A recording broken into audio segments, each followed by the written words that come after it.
জীবনে কিছু করে দেখাতে হলে আকাশের সেই সীমা ছুঁতে হবে যে সীমা ছোঁয়ার কথা আপনি কখনো ভাবতেও পারেন না। তাহলে নিজের মধ্যে এই তিনটি গুণ সম্মিলিত করুন। প্রথম, নিজের লক্ষ্যে পৌঁছবার ইচ্ছে, একাগ্রতা। এ আপনার দ্বারা এমন কাজ করাতে পারে যা আপনি কখনো করতে পারবেন না। দ্বিতীয়, সাহস, সমস্যার সমাধান করার ক্ষমতা। এটা আপনার দ্বারা তাই করাতে পারে যাহার স্বপ্ন আর লক্ষ্য একই মনে হয়। এই দুইয়েরই কথা মানুষ কল্পনা করেন, এই দুই মানুষ অর্জন করতে চান। আর এই দুই পূর্ণ হলে মানুষ নিজেকে অত্যন্ত ভাগ্যবান বলে মনে করেন। কিন্তু এই দুইয়ের মধ্যে পার্থক্য আছে। পার্থক্য এই যে স্বপ্নের জন্য বিনা পরিশ্রমের ঘুম দরকার হয়, আর লক্ষ্যের জন্য বিনা ঘুমের পরিশ্রম। যে ব্যক্তি ঘুমের মধ্যে স্বপ্ন দেখতে থাকেন, জেগে ওঠার পর তার হাত খালি থেকে যায়। আর যে ব্যক্তি পরিশ্রম করেন, শয়নকালেও তার হাত তার লক্ষ্যেই থাকে। তাই যদি স্বপ্নও দেখতে হয়, তাহলে লক্ষ্য জেনে পরিশ্রম করুন আর ভালোবেসে বলুন, রাধা রাধা। ইচ্ছে, সিদ্ধান্ত আর নিশ্চয়তা, এই শব্দগুলো আমরা আমাদের জীবনে অনেকবার শুনেছি, তাই না? জীবনে অনেক সময় অনেক কিছু পেতে খুবই ইচ্ছে করে, কিন্তু শুধু ইচ্ছে হলেই কি সবকিছু পাল্টায়? সবকিছু পাওয়া যায়?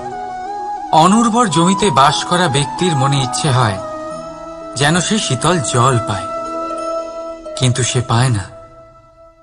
যে এক কুয়ো খোঁড়ার সিদ্ধান্ত নিয়েছে, সে মাটি খোঁড়ার জন্য কোদাল অবশ্যই পেয়ে যায়। আর যে নিশ্চিত করে নিয়েছে, সে দেরি করে হলেও সেই শীতল জল অবশ্যই পেয়ে যায়।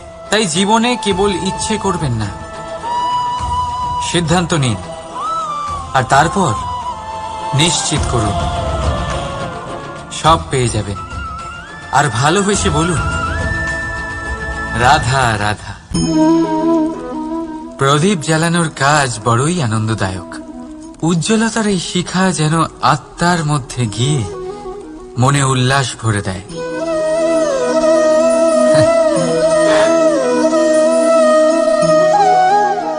এ আমি কি করলাম?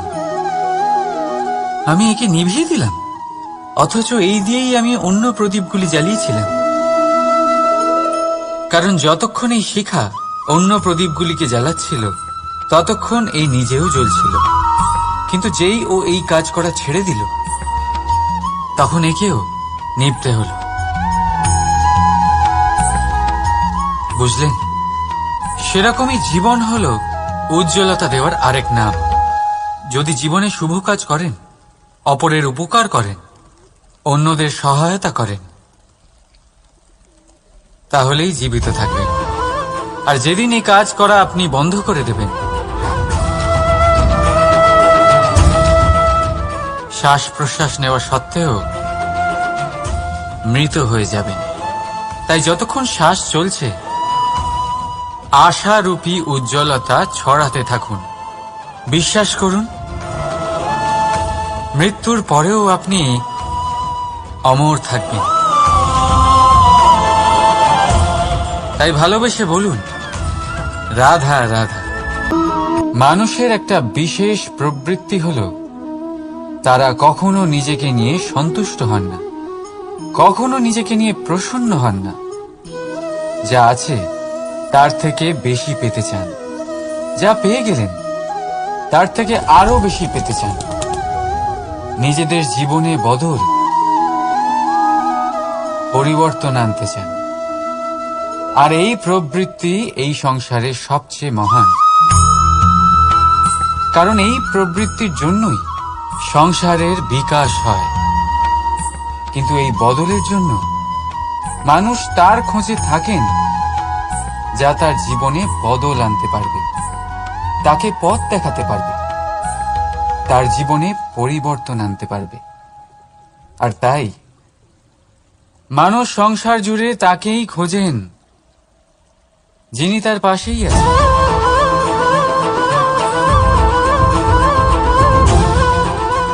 বলুন তো কে?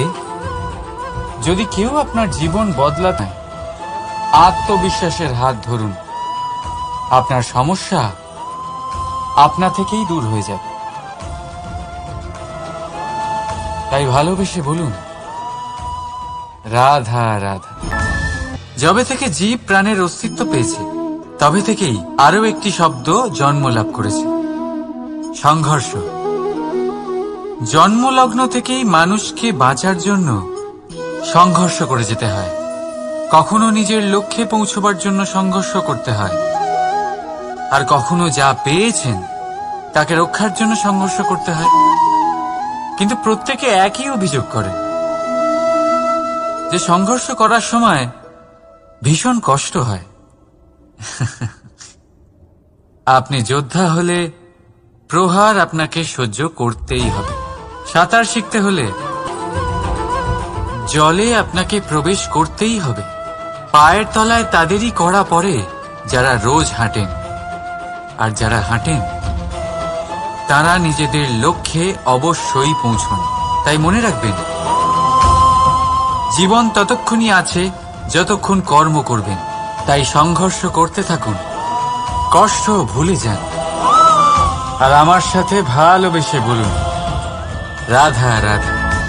মন, মানুষ, মান, এই তিনেরই প্রারম্ভ ম দিয়ে হয়, তাই না? কিন্তু আজ আমরা কথা বলবো মানের বিষয়।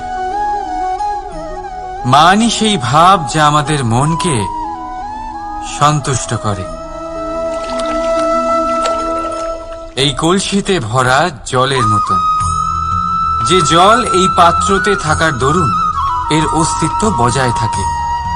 এবার মান থেকে আসে আত্মসম্মান আর অভিমান, আর এই দুইয়ের মধ্যে তফাৎ অনেক।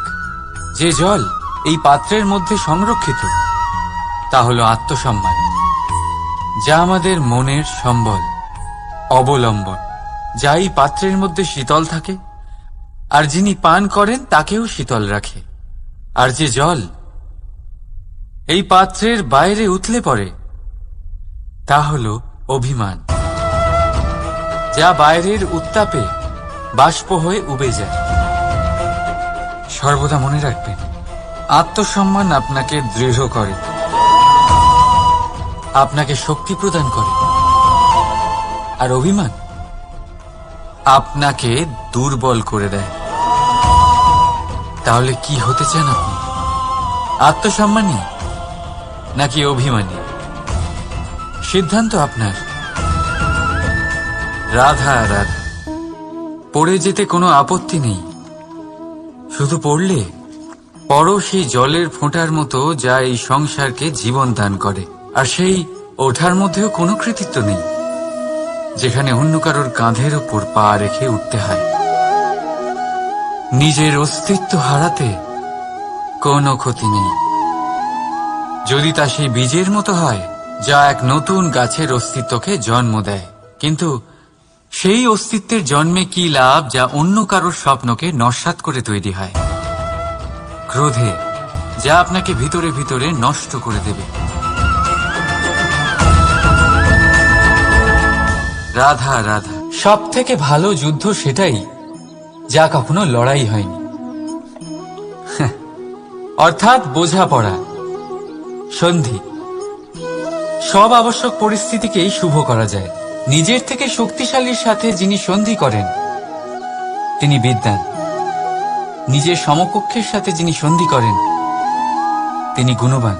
আর নিজের থেকে দুর্বলের সাথে যিনি সন্ধি করেন তিনি দয়াবান। একটা যুদ্ধ আপনার একাধিক শত্রু তৈরি করতে পারে, কিন্তু একটা মীমাংসা আপনাকে একটা বন্ধু দিতে পারে। তাই হাতের মুঠো তখনই শক্ত করুন যখন যুদ্ধ এড়ানো অসম্ভব হয়ে পড়ে, নয়তো হাত বাড়িয়ে হাত মেলান। কারণ মিলনে যে সুখ, যাতনায় তা নেই। রাধা রাধা।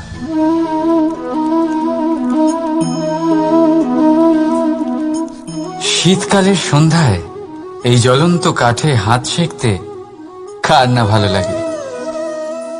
কত সময় পেরিয়ে যায় এই কাঠ সরাতে, ঘোরাতে, বোঝাই যায় না। এই কাঠগুলি আগে জ্বলে, তারপর আমাদের উষ্ণতা দেয়, আর তারপর ছাই হয়ে যায়। আচ্ছা বলুন, এই আগুনের উৎপত্তি কোথা থেকে হয়? উত্তরটা সহজ, এই কাঠ থেকে। আচ্ছা, এই ছাইয়ের উৎপত্তি কোথা থেকে হয়? উত্তর সেই একই, এই কাঠ থেকেই। তাহলে আগুন আর ছাই, এই দুইয়ের উৎপত্তি কাঠ থেকেই হয়। এবার ভাবুন, আগুন যা এই কাঠ জ্বালায়, আর ছাই সেই ছাই যা এই আগুন নিভিয়ে দেয়। কিছু বুঝলেন? আপনার শক্তি আপনার ভেতরেই উৎপন্ন হয়, আর আপনার অন্তরের ক্ষতিকর সেই ছাই, সেটাও আপনার ভেতরেই উৎপন্ন হয়। তাই নিজের ভিতরের উজ্জ্বলতা দিয়ে এই সংসারকে আলোকিত করতে চান, নাকি নিজের ভেতরের আধার বার করে এই সংসারে অন্ধকার আনতে চান? সিদ্ধান্ত আপনার। রাধা রাধা। জল জলই পৃথিবীতে বেঁচে থাকার জন্য আবশ্যক তো বটেই, কিন্তু এই জল আমাদের একটা অত্যন্ত গুরুত্বপূর্ণ শিক্ষা প্রদান করে। কখনো এই জলকে দেখেছেন? যে পরিস্থিতিতেই এই জল প্রবাহিত হোক না কেন, এর উপর যা কিছুই প্রভাব থাকুক না কেন, এর পথে যতই বাধা আসুক না কেন, তার মধ্যে থেকে ও নিজের পথ ঠিক বের করে নেয়, কিন্তু নিজের প্রবাহ থামতে দেয় না, ক্রমাগত অগ্রসর হতে থাকে। সেরকমই একটা শিক্ষা যেটা আমরা জল থেকে পেয়ে থাকি, তা হলো এটা: আমরা যখন জলের দিকে তাকাই তখন আমরা নিজের প্রতিবিম্ব দেখি, স্পষ্টভাবে দেখতে পাই। কিন্তু তখনই দেখতে পাই যখন এই জল শান্ত থাকে, স্থির থাকে। যদি এই জল অশান্ত হয়ে থাকে, স্থির না হয়, তাহলে আমরা এতে নিজের প্রতিবিম্ব দেখতে পাই না। এটাই আমাদের মনের সাথেও হয়ে থাকে। যখনই জীবনে কোনো সংকট আসে, যদি আমরা শান্ত মনে, স্থির মনে সিদ্ধান্ত নিই, তাহলে সেটা এমন একটা শীতল সিদ্ধান্ত হবে যেটা আমাদের ভবিষ্যৎকে একটা শ্রেষ্ঠ স্থানে নিয়ে যাবে। যদি এই মন অশান্ত হয়, বিচলিত হয়, পীড়িত হয়, দুঃখিত হয়ে থাকে, রুষ্ট হয়ে থাকে, তাহলে অনেক সময় আমরা এমন সিদ্ধান্ত নিই যেটা আমাদের জন্য অনুচিত প্রমাণিত হয়। যখন আপনি ক্রুদ্ধ ছিলেন বা দুঃখের বশে ছিলেন, তখন অনেক সময় হয়তো এমন সিদ্ধান্ত নিয়েছেন যেটার জন্য ভবিষ্যতে আপনি অনুশোচনা করেছেন। এবার দেখুন, এই আবেগগুলো থেকে আমরা পালাতে পারবো না, কিন্তু এই আবেগগুলো আপনার উপর কতটা প্রভাব ফেলবে সেটা আমরা অবশ্যই ঠিক করতে পারি। এই মনকে আমরা নিয়ন্ত্রণ করতে পারি। এটাই করুন, চিন্তা করুন, এই মনকে শান্ত রাখুন, স্থির হতে চেষ্টা করুন, আর তারপরে সিদ্ধান্ত নিন। আসুন আমার সাথে ভালোবেসে বলুন, রাধা রাধা।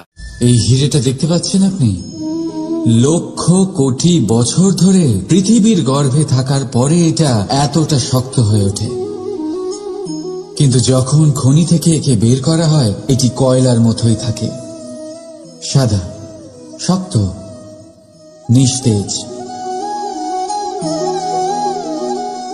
কিন্তু যখন একে পালিশ করা হয়, তখন এটা তেজ লাভ করে, আর ঠিক তখনই এর মূল্য বৃদ্ধি পায়।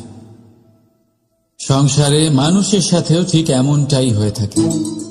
মানুষের বুদ্ধি, মেধা, অভিজ্ঞতা সেই বছরগুলোর জন্য বৃদ্ধি পায় না যে বছরগুলো আমরা জীবনে কাটিয়েছি, বরং সেই মুহূর্ত থেকে ফুটে ওঠে যখন আমরা কষ্টের সম্মুখীন হয়েছি, বিপদের সম্মুখীন হই, সংকট পেরিয়েছি, ছলনা আর ক্লেশ সহ্য করেছি। এই জন্য যদি আপনার জীবনে আপনি সংকটের সম্মুখীন হন, বিপদ আসে, কষ্ট আসে, তাতে একেবারেই ভয়ভীত হবেন না। তাকে আহ্বান জানান, কারণ এই পরিস্থিতিগুলোই আপনাকে অভিজ্ঞতা দেবে, যা আপনাকে উন্নত করবে। রাধা রাধা। মানুষের মধ্যে এক বিশেষ গুণ পাওয়া যায়, মূল্যায়ন করার।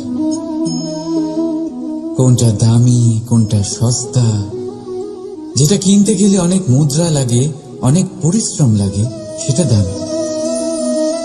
যেটা কিনতে গেলে কম মুদ্রা, কম পরিশ্রম লাগে, সেটা সস্তা। কিন্তু এটাই কি সম্পূর্ণ সত্য?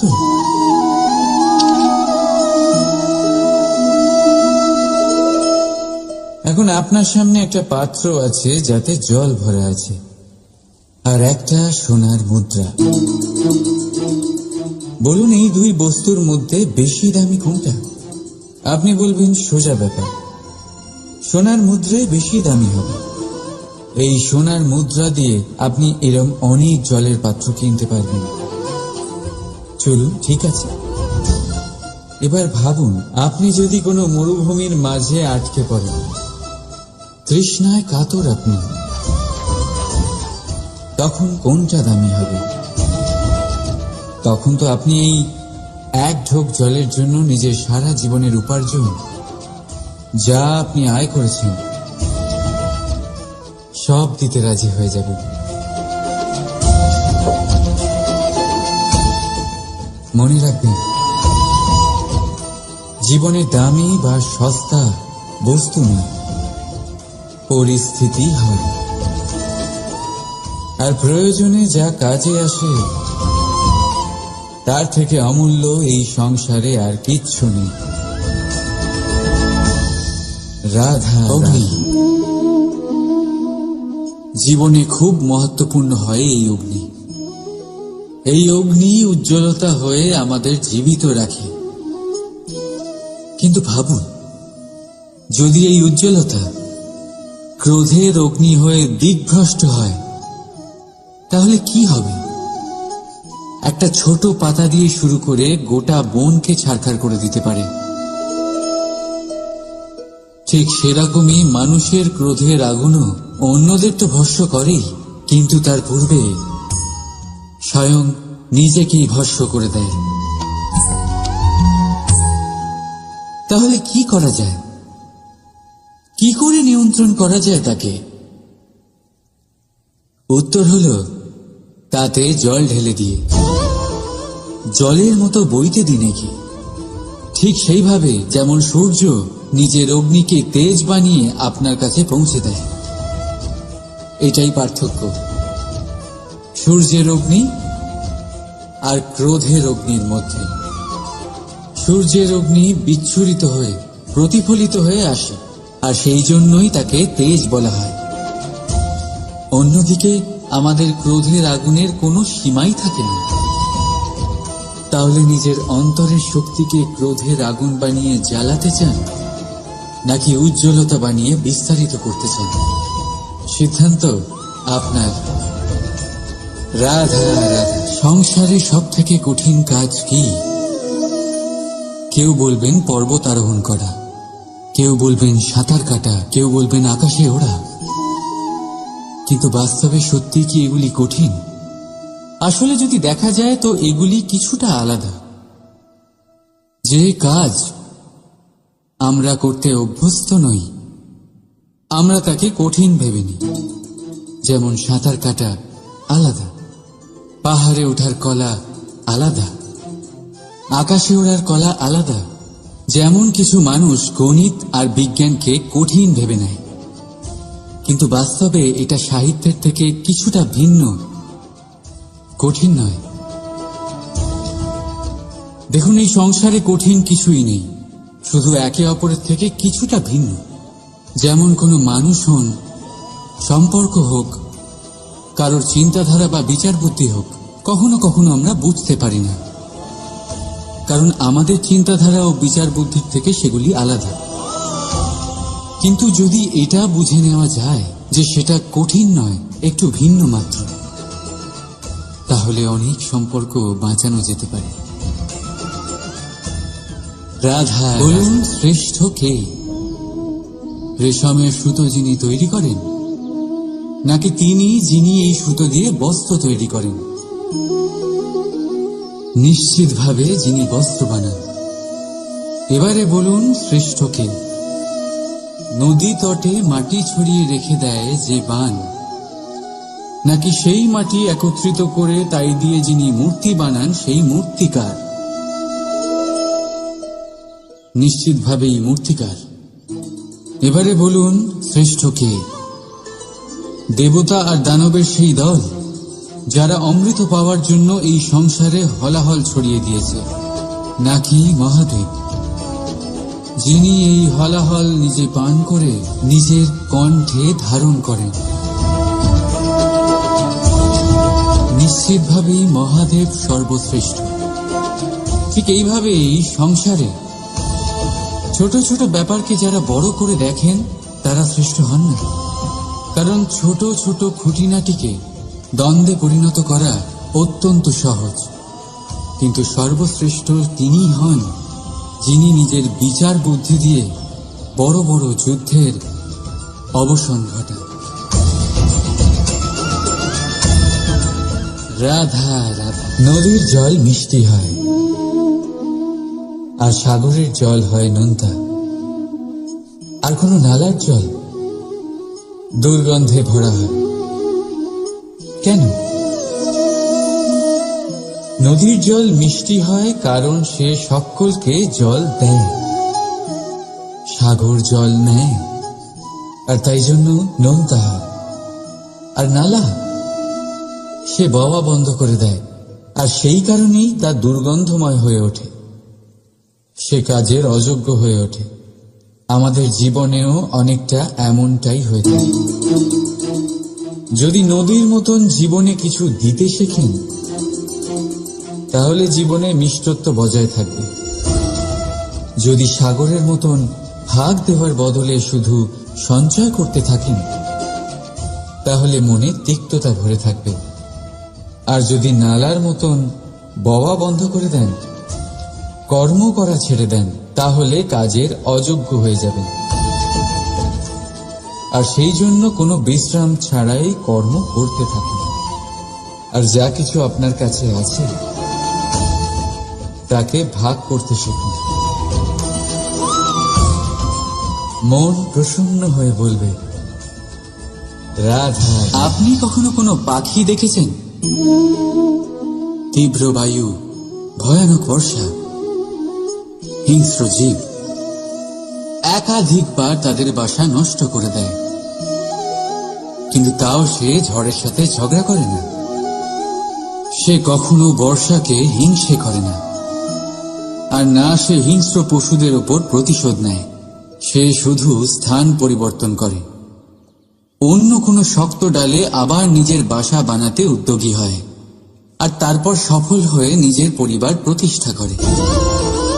আর তারপর কিছু মাসের মধ্যেই তার ছোট সন্তানদের আকাশে ডানা মেলে উড়তে দেখা যায়। অন্যদিকে একটি সাপ প্রহারের প্রতিশোধ নেওয়ার উদ্দেশ্যে মানুষের বসতিতে প্রবেশ করে, আর শেষে সে নিজেই মারা যায়। এই শিক্ষাই আমাদের মানুষদের জন্য প্রযোজ্য। প্রতিশোধের আগুনে মানুষ স্বয়ং ভস্ম হয়ে যায়, উত্থান থেকে পতনের দিকে নিয়ে যায়। তাই যদি জীবনে উন্নতি করতে হয় তবে পরিবর্তনের চিন্তা নিয়ে কর্ম করুন, নয়তো প্রতিশোধ আপনাকে রসাতলে তলিয়ে দেবে। রাধা রাধা। প্রকৃতি প্রত্যেক জীবকে অনুভূতি দিয়েছে যাতে সে নিশ্চল না হয়, কোনো না কোনো কর্ম করতে থাকে। আর সেই অনুভূতি হল খিদে। পশু পক্ষী প্রাণী পরিশ্রম করতে থাকে নিজের খিদে মেটানোর জন্য, কিন্তু অন্য জীবের মতো মানুষের খিদে কি তার পেট অবধি সীমিত থাকে? পেটের খিদে মেটাতে মেটাতে কখন যে এই খিদে মন আর মায়ার তৃষ্ণায় রূপান্তরিত হয় আমরা বুঝতেই পারি না। আর বেশিরভাগ ক্ষেত্রে এই তৃষ্ণা অর্থ সংগ্রহ করা অবধি সীমিত থাকে। নিজের জীবন ধারণ ছেড়ে কার জন্য এই অর্থ সংগ্রহ করছেন আপনি? আগামী প্রজন্মের জন্য। বড়ই বিচিত্র, তাই না? নিজের জীবন ধারণ ছেড়ে অর্থ সংগ্রহ করতে করতে নিজের জীবনের সুখ বিসর্জন দিচ্ছেন, আর আগামী প্রজন্মকে কাজ করার থেকেও আটকাচ্ছেন। পুত্র যখন কুপুত্র তখন কেন অর্থ সঞ্চয়? পুত্র যখন সুপুত্র তখন কেন অর্থ সঞ্চয়? নিজের সন্তানকে সংস্কার দিন, অর্থ নয়। যদি সন্তান সংস্কারী হয় তখন সে নিজের এক সংসার তৈরি করবে। যদি সংস্কারহীন হয় তাহলে আপনার বানানো সংসার এমনি সে ভেঙে দেবে। জীবনে যদি কিছু সঞ্চয় করতে হয় তাহলে জ্ঞান সঞ্চয় করুন, প্রেম সঞ্চয় করুন, আর আমার সাথে ভালোবেসে বলুন, রাধা রাধা। এ হলো একটা পাতলা সুতো। ভাবছি যদি এটা দিয়ে আমি পোশাক বানাই তাহলে নিজের জন্য কত সুন্দর একটা পোশাক বানাতে পারবো। কিন্তু যদি এটা আমি... চিন্তা করবেন না,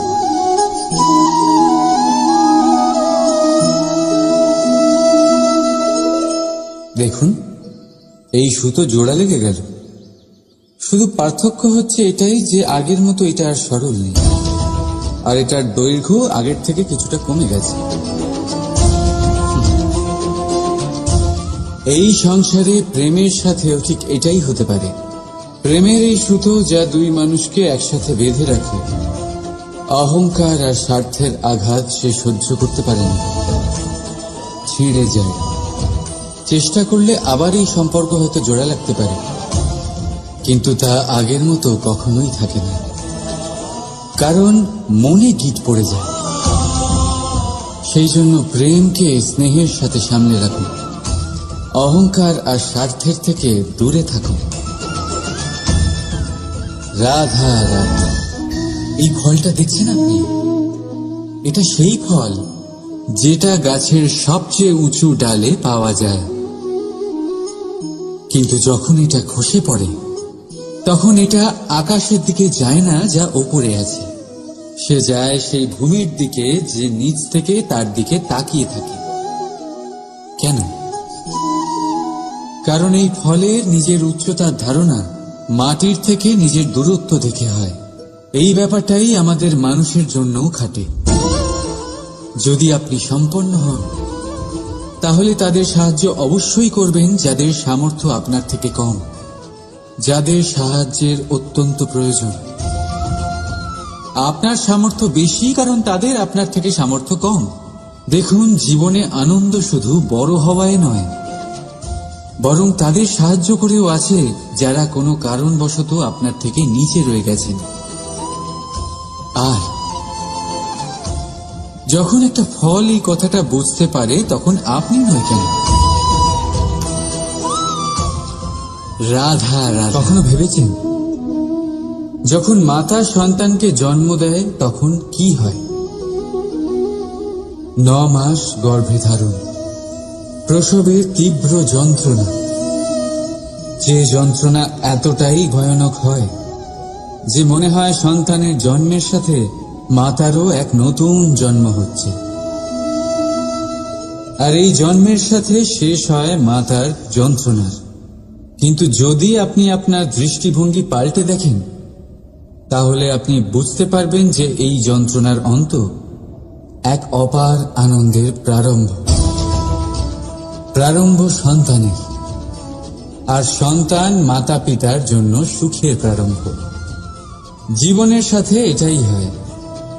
আমরা কখনো কখনো কোনো সম্পর্ক বা পরিস্থিতির যন্ত্রণার অন্তের জন্য এত বিচলিত হয়ে যাই যে সেই আনন্দের প্রারম্ভ আমরা দেখতেই পাই না। মনে রাখবেন, যন্ত্রণা আনন্দের প্রারম্ভের লক্ষণ মাত্র। রাধা রাধা। এই সংসার অনেকটাই বড় আর আমরা তার কাছে অত্যন্ত নগণ্য। এই সংসারে এমন অনেক মানুষ পাওয়া যায় যারা বোঝান যে এই সংসারটা কতটা বড়, কতটা অদ্ভুত, কতটা সুন্দর। আর এই সংসার রচনা করে পরমেশ্বর কত মহান এক কাজ করেছেন। কিন্তু আপনি এই জীবনে মাত্র কয়েকজন মানুষকেই পাবেন যারা আপনাকে এটা বলবেন যে এই সংসারে আপনি কতটা গুরুত্বপূর্ণ, আপনি কতটা অদ্ভুত। যদি আপনি তাদের সাথে থাকেন তাহলে তারা নতুন কিছু সৃষ্টি করতে পারেন, এই সংসারকে আরো কতটা পবিত্র করতে পারেন। তাই এই সংসারকে গুরুত্ব না দিয়ে সেই মুষ্টিমেয় কিছু মানুষকে গুরুত্ব দিন, কারণ তারাই হলো আপনার আপনজন, আর তারাই আপনাকে সঠিক পথে চালিত করবে। মানুষকে তো বর্ষার স্রোতও বয়ে নিয়ে যেতে পারে, তাকে সাগরও ডুবিয়ে দিতে পারে, কিন্তু গঙ্গা জল সবচেয়ে বেশি শুদ্ধ, কারণ তার কয়েক ফোঁটা মানুষকে মুক্ত করে দেয়। এটা হলো সূচ, আর এটা হলো তলোয়ার। এবারে আপনারা বলুন, আপনাদের দৃষ্টিকোণ থেকে এই দুই বস্তুর মধ্যে কোনটা বেশি শক্তিশালী আর গুরুত্বপূর্ণ হতে পারে? আপনি বলবেন তলোয়ারই সবচেয়ে শক্তিশালী বা গুরুত্বপূর্ণ। আচ্ছা, মানলাম যে তলোয়ার বেশি ভারী হয়। তলোয়ার আপনাকে যুদ্ধে বিজয়ী করে, যুদ্ধে শত্রুর বিনাশ করে, কিন্তু তলোয়ার দিয়ে আপনি কখনো আপনার বস্ত্র সেলাই করতে পারবেন না। যদি আপনার পায়ে কাঁটা ফুটে যায় তা আপনি তলোয়ার দিয়ে বের করতে পারবেন না। আপনাকে সূচের ব্যবহার করতেই হবে। এবারে বলুন, তলোয়ার পেয়ে যাওয়ার পরে এইভাবে সূচকে হারিয়ে ফেলা কি ঠিক হবে?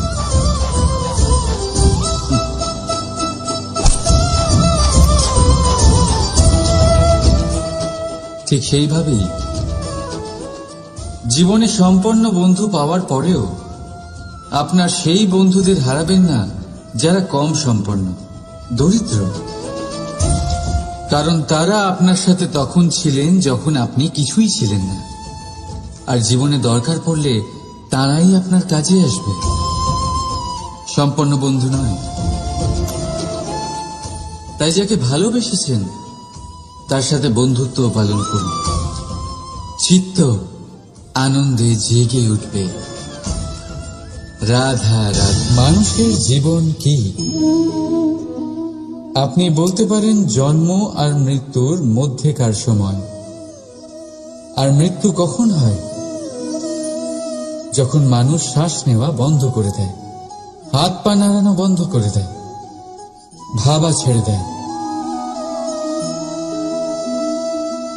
এমনটা নয়, মানুষের অন্তর, তার মৃত্যু তখনই হয় যখন তার অন্তরের করুণা শেষ হয়ে যায়। করুণা সেই ভাব যা মানুষকে মানুষ করে তোলে, যা এক মানুষকে আরেক মানুষের কষ্টে তার প্রয়োজনীয়তা অনুভব করে, আর সেটাই তাকে শক্তি দেয় অন্য কাউকে সহায়তা করার জন্য, তাকে পাত্র করে এই সৃষ্টির নিয়ন্তা হবার জন্য।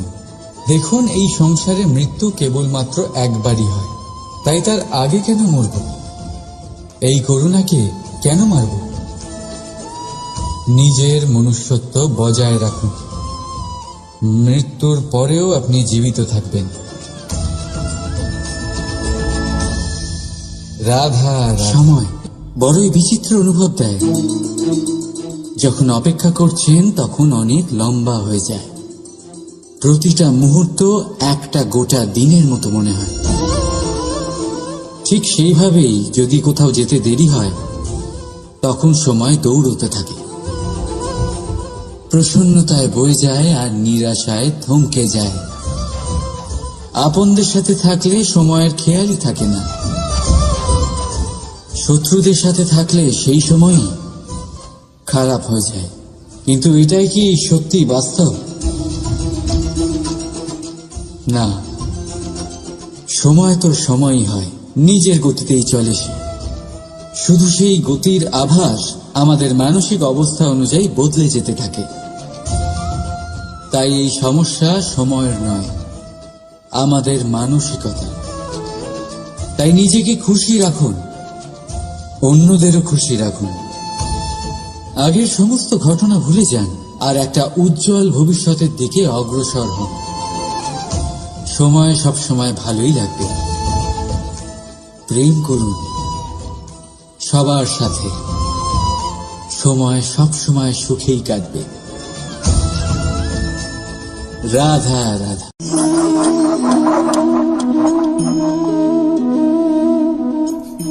কোনো ব্যক্তিকে নিশ্চয়ই দেখেছেন যিনি নিজে কাঠ কাটার এই কাজে নিপুণ এবং অভিজ্ঞ।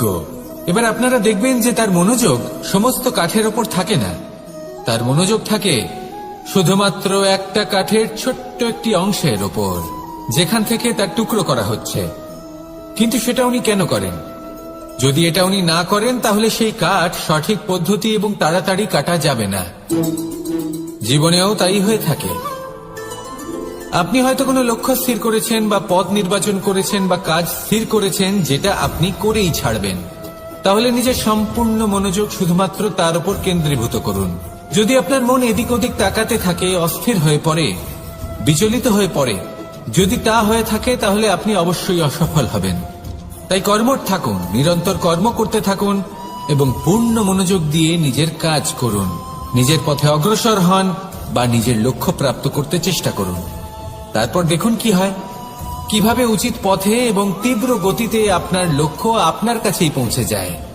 আর আপনার এই মন প্রসন্ন হয়ে বলে রাধা রাধা। মনুষ্য জীবনের সবথেকে বেশি গুরুত্বপূর্ণ বিষয় হল মনের একাগ্রতা। এই সংসারের যে কটি মহান কার্য সম্পাদন হয়েছে তা হল মনের এই একাগ্রতার একমাত্র ফল। আপনি অবশ্যই দেখে থাকবেন অনেক ছোট বড় নদী যা বয়ে চলে তাদের সামনে একটা বাঁধ নির্মাণ করা হয় সেই সব নদীর জল সঞ্চয় করতে। বাঁধ হয়ে গেলে প্রয়োজন মতো বা মনের ইচ্ছে মতো তাকে ব্যবহার করা সম্ভব। এবার এটাই আমাদের মনের সাথেও সম্ভব। আমাদের মনের একাগ্রতা আজকের দিনে দাঁড়িয়ে বিভিন্ন ধরনের বিকার, ক্রীড়া এবং ভোগের মধ্যে ভাগ হয়ে গেছে। একে একত্রিত করতে হবে, একটা বাঁধ নির্মাণ করতে হবে, কর্মের বাঁধ। আপনাকে শুধু এটাই করতে হবে, যেটা উচিত কর্ম সেটাই করুন, যেটা অনুচিত কর্ম সেটা করা থেকে নিজেকে বিরত রাখুন। ব্যাস, এই কাজটাই আপনি করতে থাকুন, করতে থাকুন। মনের মধ্যে একাগ্রতার বাঁধ নির্মাণ করুন। আর একবার যদি তা নির্মাণ হয়ে যায় তাহলে যখন চাইবেন, যেখানে চাইবেন, যতটা চাইবেন একাগ্রতা প্রয়োগ করতে পারবেন। আর একবার যদি আপনি এটা শিখে যান তাহলে এই সংসারকে বদলে ফেলার মতো কাজ আপনি করতে পারবেন, সমাজকে শোধরাবার মতো কাজ করতে পারবেন।